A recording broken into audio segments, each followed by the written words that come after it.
Welcome to another episode of the Podcast Profits Unleashed podcast, where we empower, inspire other coaches to use podcasting as a way to drive leads and sales into their business. And today, after the break, I will be talking about playing the long game when it comes to podcasting. But before that, today's guest is Blair Dunkley. Now, he is a mind model method coach and trainer. And his journey is really unlike any other because his father fell into a 14-year coma after surgery. And he really discovered the limits of mindset training, your normal mindset training. So although he hired a mindset coach and he became a mindset coach himself, he was following all the so-called right steps, the advice that is to just believe more, and it failed him. So he decided to create the mind models, a system designed to work in the toughest moments, whether you have belief or not. So today we're going to be talking about, how your why is actually keeping you stuck. So welcome to the show, Blair. Thank you so much for having me, Karen. So first of all, let's go back to that story. What actually inspired you to create this system? As you said, my dad went in for open heart surgery, and 15 minutes before he was going to be released from the intensive care ward to the general ward, he stopped breathing for some reason. Actually, I was told that the doctors had just finished seeing him and they were at the foot of his bed and he stopped breathing. And they gave him medication to induce a coma because he was fighting intubation, and he never came out of the coma. So that was that. 2 weeks later, my family and I were called in to be told that by the doctors that my father had a 99% chance of never coming out of the coma. So 1% chance of coming out of the coma. He never did. He was in the coma for 14 years. But 2 weeks after that news that night, I went home and I collapsed in the shower in just uncontrollable crying, convulsive crying, and just was slumped down in the corner of the shower, just feeling ripped up, torn apart, like my life had just been crushed. And everything was about to change, and it actually was.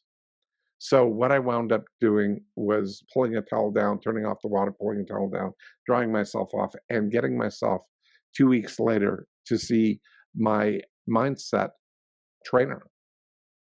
And when she wound up putting me through the same 90-minute regimen of behaviors, of skills, and everything that I'd put myself through, she looked at me square in the eye and said, "Blair, you just don't believe enough." And I flipped her the bird and told her to F off in the strongest tone you can imagine and left. Because at that moment in time, I was working as a life skills coach and trainer and vice president of life skills colleges. And we had 80% of our student population was potentially suicidal. If I said that to any of my students, I might as well just give them a gun and let them blow their brains out. It's unconscionable what she just did. And I knew at that instant that mindset did not work as promoted, as sold, as I was filled in at. It didn't work. You can't blame a process on people and make it the person's problem when I would have done anything to get my mindset back. I had a company to run. I had 800 students nightly to keep alive, with 1,000 students in our branches, in our different locations and campuses throughout the country. Yeah, that was just not okay. So what I wound up doing, I'd already started doing a bit of research follow-up from the work that had been done by the government, where they spent $42 million and 5 years to research the life skills stuff. But I was transitioning because that was still incomplete, that the researchers wanted to do more research, but the government funding ran out. So I had the school with my mother and I, and we ran it and we continued on the research. That research led to mind models, but unlike mindset, we tested every mind model to work 80% of the time the first time. How come? Like, what's the point of doing it at 80%? Why not 100%? Because 100% is impossible. You cannot plan for every contingency. But when you train people in a system in a way that is congruent with how your brain thinks, and it's based on strong scientific evidence because everything was identifiable, repeatable, and duplicatable. And those three conditions, that's basically the scientific method. So when you can make it identifiable, repeatable, and duplicatable 80% of the time after you're taught how to do that effectively, you've got a winning combination. Would you take those odds and go gambling in Monte Carlo or Vegas? 80% of the chance to win? You'd double down. Of course you would. It wouldn't matter. You're going to have a win. The other thing that happened to me is as I was developing this, actually was a few years later, I had a student from the local university who was a postgraduate student who was suicidal. He got referred to us. And at the end of the day, his expertise was in statistics.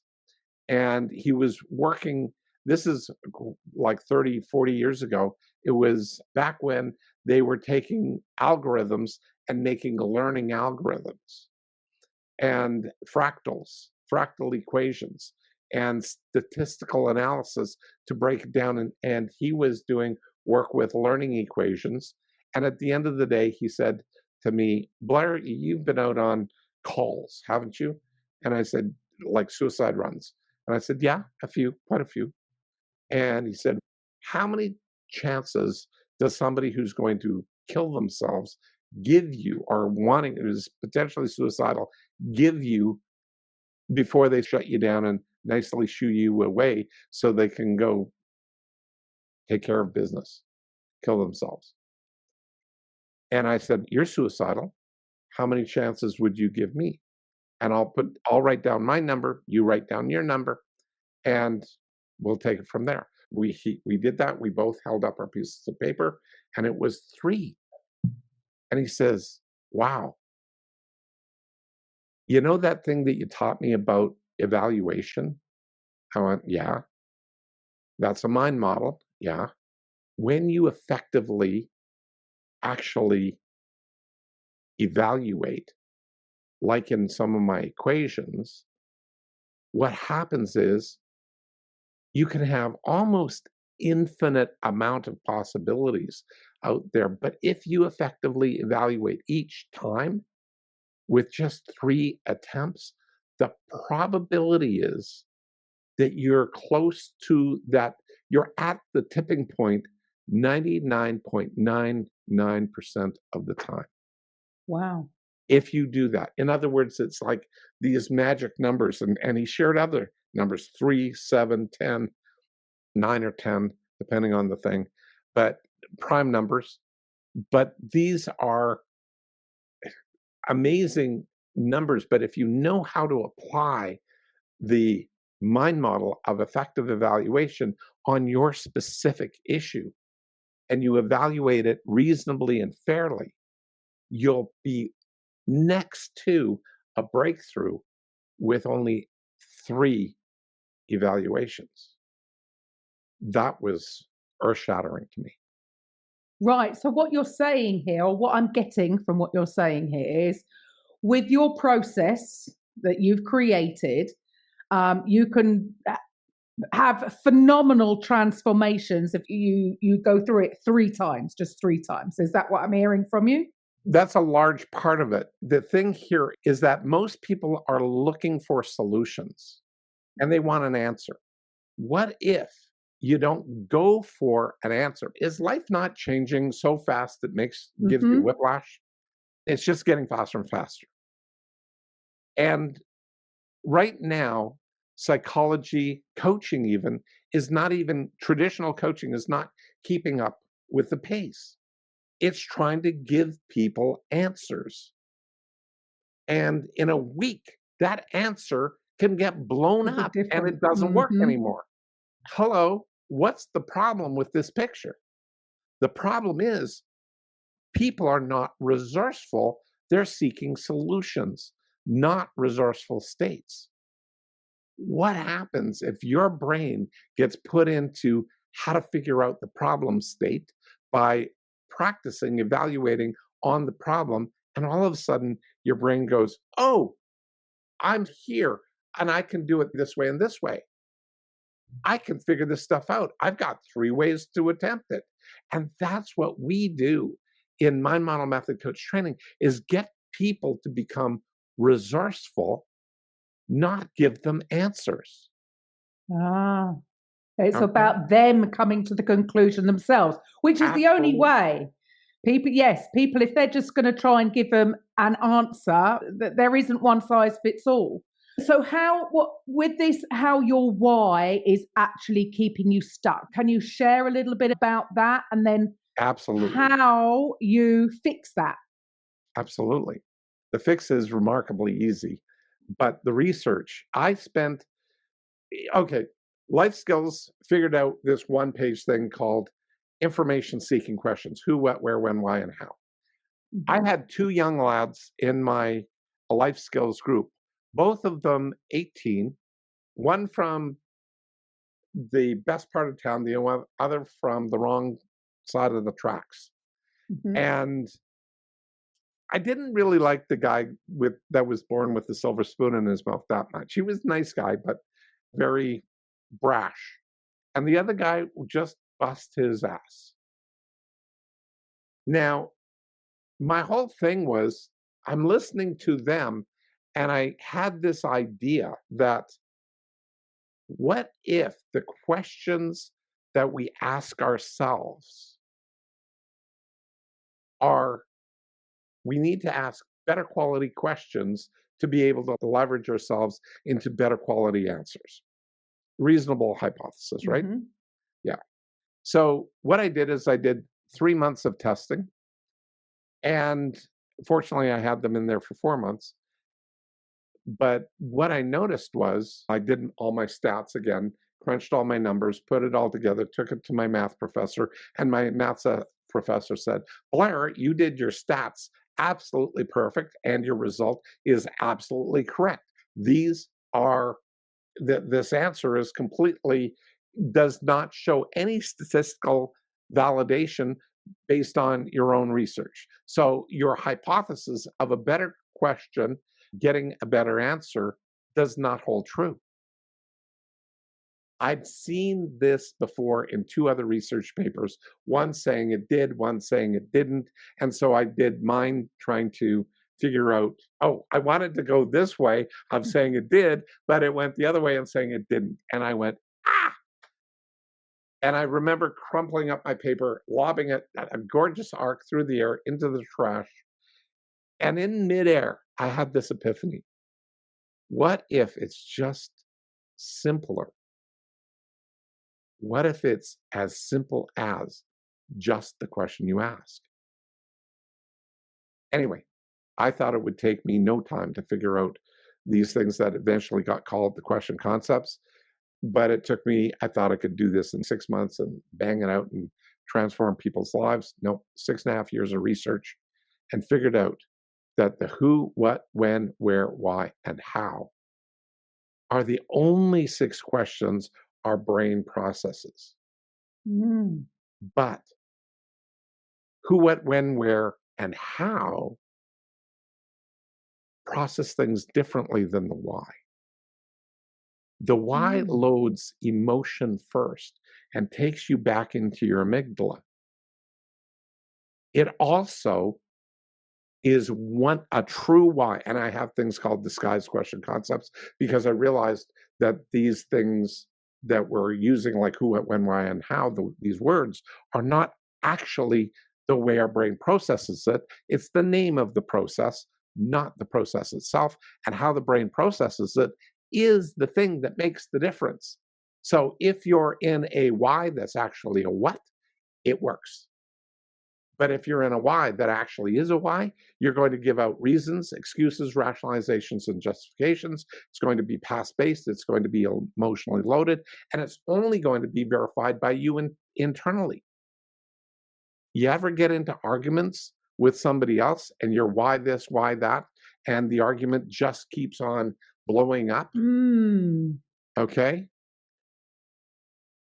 True for you? Interesting. Yeah, absolutely. And really interesting, because you're right. It is the emotional, but some would say that's the point, wouldn't they? Some would say that's the point if they want to hold you stuck in your emotions without balancing it out against information. See, what happens if information and emotion need to be balanced? And in my Model Method Coach training, I teach a thing called the balance formula, which is how to balance these two things out so you don't get overwhelmed by pure logic or pure emotion, that you have a balance between the two.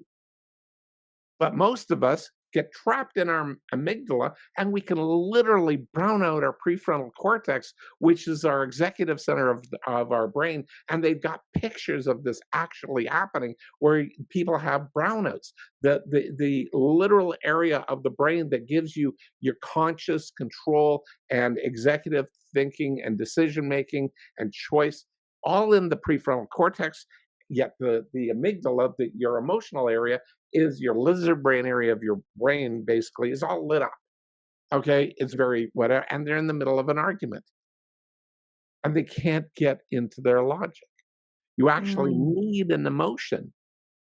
And out of all of the emotions, thousands of emotions that I tested, only one moves people from the back of the brain to the front of the brain. Only one. Which is? Curiosity. Ah. If you don't get curious, back here, you have to feel, you feel curiosity. You don't think curiosity, you feel curiosity. Okay? And when you're curious, that starts loading up how your prefrontal cortex actually engages with this. Wow. So would that make sense then to ask when you're talking about you've got to ask yourself important questions? Exactly. So could it be more like, what if? Is that a curious question? How about what might? See, what if is probably going to trigger you back into that. What if can be what's referred to as a disguised question concept. And it can disguise a why really easily. But what might happen if? No, what might you do? What might I do? See, it's the what and the if. Your brain will probably go to the past to try and find something to assimilate the if. Okay, yes, I get that. So I'm trying to get you, okay, think of it this way. You want to be forward facing in the present, going to the future. But why takes you back to the past? Yes. So it's always over your shoulder. You're looking back there. And where do we get our data from? Our past. But are we collecting it to adjust ourselves now if we're in the middle of an argument? No, we're building all of our defenses and more stuff. So-and-so attacked me. They said this, they did that. Everything's happening. I know where you're going to go. I know what you're going to say next. And you say it all like you think all of this stuff, and all of a sudden, if somebody says, so what might you do differently now or right now? And what if you just asked yourself that question? What might I do differently right now? Differently flushes all of that past, brings you into the present. All of a sudden, you've got to deal with it now, right now, in the present, and your brain goes, oh, prefrontal cortex, engage. You've got that. And you start thinking. Fascinating. Yeah. Fascinating. Isn't it interesting just by the words that we choose can trigger completely different things. So I like that. So that makes a lot of sense now, how your why is actually keeping you stuck. Love it. That's right. But to break free, it's that simple thing, but it's a little, just one more piece. If you think about that why being stuck, does that hold you in a loop? And see, the thing here is, remember when I was saying all the past stuff and you project it into the future? Well, you get what I call a past future loop. And people who are depressed go from their past into their future, and they call that smushing of the past and future together their now. But when you try and tease it apart, they're just hanging on for dear life because they know that their past will happen in the future, and that's now. That's happening to me right now. That's right. But they're not living in the now. They're living in a past future. Psychology's never figured this out. Okay, that's brand new. The other thing here is that you inferred in what you were saying earlier is the meanings of words pretty important. I've identified that we basically behave to the meanings of our words. How we mean these words, that's the behavior we'll likely do. Okay? It's a big deal. Yeah. When you start figuring that stuff out, if you want to change your financial, like so many people are stuck in finance issues, money issues, and people with imposter syndrome. They're stuck there. They've got a great business idea with full-on imposter syndrome, and they can't break free. Well, that's what I do. And taking a young man, Earl Flamata, a good friend, I see him still every morning. He's got a little group together that I go on. And so I join him daily on that. And at the end of the day, he went from $75,000 a year in just over a year to $1.2 million. The following year, he brought me in and I trained up his team, and they did 28 million. Wow. That's by changing how you think. Love that. It just so mindset really is the thing, but maybe we've been getting it slightly wrong. No, we don't. We had something. If you go Google this and figure out where mindset was originally created and when it was created, it's over 100 years old. It's an antique. And it was actually established out of England, believe it or not, during the Industrial Revolution. How come? Because they had to take people from an agrarian, from the farm, into factories. And they had to find people that could be promoted up in the factories into management. Mindset. You've got to shift it from being whatever. And clarity versus certainty, another mind model. Back in the day, really, certainty was a big deal because in those factories, you had a big sprocket, a gear wheel with the cogs on it. A cog breaks off, and guess what? For an absolute fact, certainty, that's broken. I happen to be holding an iPhone here. My iPhone has 8 billion transistors in it. One of them goes, and I need a scanning electron microscope to find it. But I don't have time to find which one it is and replace it. So I have to use a completely different process. And that's the difference in life between knowing that this cog is broken off to a little itty bitty transistor. I need a different way of thinking because it's a completely different problem. Einstein said it. You cannot solve the problem with the same thinking that created it. You cannot solve it. You have to change how you think to solve the problem. Guess what? Back in the day, certainty worked. Today, it's clarity. You got to be clear. And you've got to figure out a way to get clear. Love this. Absolutely love this. Really fascinating. Look, if there are people out there that are feeling stuck right now, what should the listeners do next? Really, there's two things, and they're both free. You can come and join me on a free 5-day business challenge.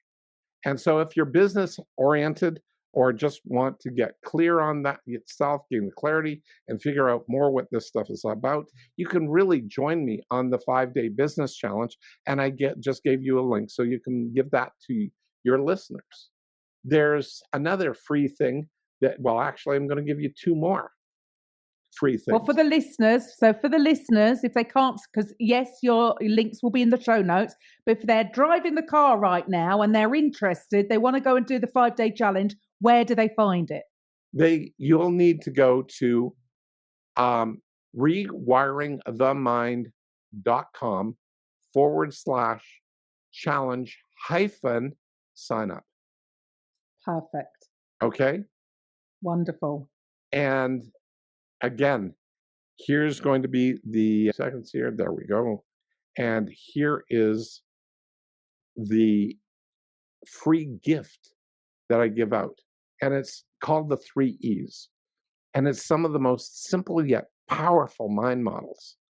And it starts with effective versus ineffective, external versus internal, and evaluation versus judgment. And yes, it's the evaluation versus judgment one that I told in that earlier story. But you can go to go.mindmodelmentor.com/3E-gift. Wonderful. And that might be a lot to remember if you're driving along. So please make sure you resort back to the show notes to get the link for that. We'll have that all in there. I could talk to you all day, Blair. Absolutely fascinating stuff. And I get it. I totally get it. It makes a lot of sense as to some of the stuff that we've been taught maybe worked for then, but these things have moved on.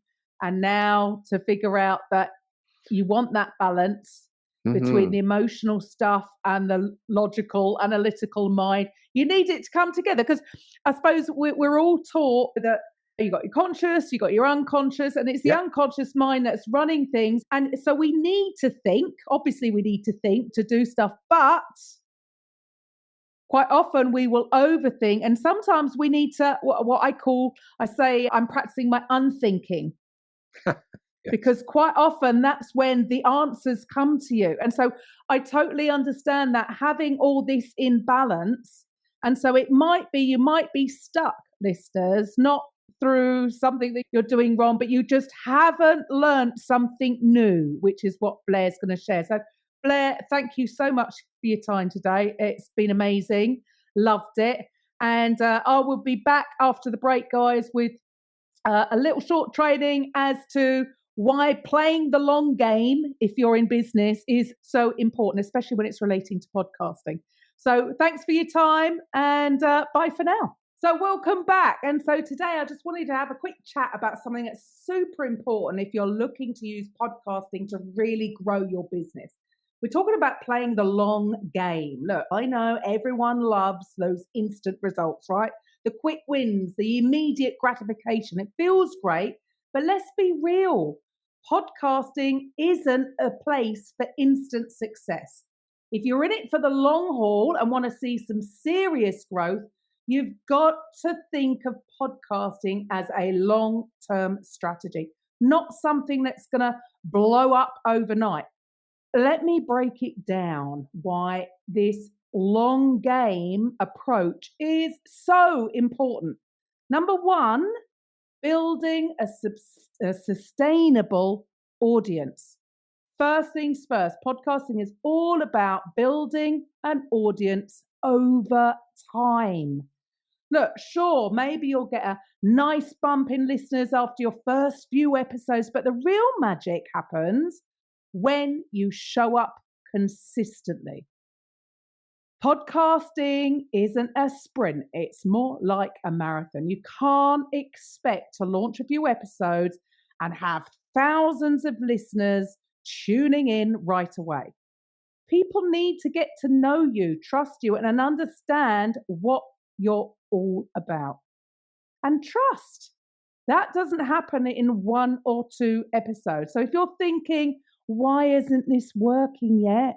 It's because real growth takes time. But if you're showing up and providing value every single week, you'll start building that trust. And that's when the real impact kicks in. Now, number 2, relationships over quick sales. Look, this is another thing you have to keep in mind. Podcasting isn't about the hard sell. I know it's easy to think that your podcast is the perfect place to pitch your services in every single episode, but that's actually a turn-off for most listeners. Now, what you really want to focus on is building relationships. When you show up as a real person or as your authentic self, sharing your stories, giving value and offering insights, your audience will start to trust you. And trust me, people buy from people they trust. That is it. So instead of thinking about a quick sale or using it purely to generate leads, think about nurturing those relationships over time. That's how you'll eventually move listeners closer to being loyal customers or referral partners and raving fans. Now, number 3, consistency creates compounding growth.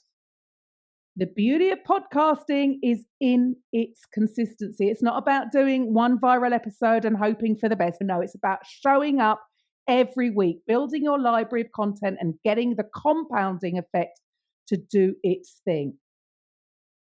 Look, I've been going more than 4 years. I made a commitment to just show up every single week. Back in the beginning of 23, I even went to 3 episodes a week until I almost hit burnout, I'll admit, and then went down to 2, and I'm back to 1 episode a week. So it didn't happen overnight. Yes, we've hit 650,000 downloads, but trust me, the majority of that has happened in the last 2 years. The first 2 years were very slow. So imagine you're planting seeds. The first few episodes might feel like they're not getting any traction. That's definitely how I felt. But as you keep going, those seeds start to sprout. And after a while, you've got a whole garden of loyal listeners who are ready to engage with you. So each episode you release adds to your body work. Once you increase your content library and then you increase the listeners over time, you will be discovered. The more content that you have, the more people can find you. But that's not going to happen unless you stick with it long enough to see that growth. And what is so sad is that I see so many people give up too soon. So patience is key when facing setbacks. Let's be real. There will be days when it feels like nothing's happening. Maybe your download numbers aren't where you want them to be. I saw mine go down for a while, but yeah, it doesn't matter. It will go like that, up and down. Just keep showing up for those who are tuning in. Look, every podcaster, even the super successful ones, have faced setbacks, whether they had a slow start, technical issues, or feeling like no one is listening. But the difference between those who quit and those who keep going is patience. You have to trust the process and know that the results will come with time. So if you stay consistent and push through those tough moments, that's when you'll see the payoff. It's not about the instant results. It's all about showing up, doing the work, and knowing that over time, things will grow. And finally, integrating podcasting into your bigger strategy. It's all part of the ecosystem, right? It's just one part of your whole business strategy. It's not a standalone miracle worker. If you treat it as part of a bigger plan, one that includes your other marketing efforts like social media, email lists, and your sales funnels, podcasting just amplifies everything else that you're doing. But again, don't expect a quick turnaround. Podcasting is like adding fuel to the fire. The fire takes time to get going, but once it does, it's going to blaze. And podcasting can help you build your brand, position yourself as an authority, and connect with your audience in a way that no other platform can. But to get there, you need to think long term. You need to play the long game. So here's the bottom line. If you want to make podcasting work for your business, you've got to play the long game. So, guys, if you're thinking about it and don't know where to start, if you've been thinking about it for a while, but you get overwhelmed with all the moving pieces, because it is a big commitment. But this is why we're here. We can handle pretty much everything other than being you. So if you feel that you don't have time to launch a podcast because you don't have time for the post-production and the whole strategy side of it, reach out, book a call. podcastprofitsunleashed.com/appointment. Just come and have a complimentary podcast strategy call. And we can get you up and running in no time. I'll be back next week. Bye for now. Thank you for listening to today's episode on the Podcast Profits Unleashed podcast. If you're a coach, consultant, therapist, or healer who would like to drive sales whilst having fun podcasting, head over to podcastprofitsunleashed.com/free and find out how you can turn your podcast into a sales machine. We'll see you on the next episode.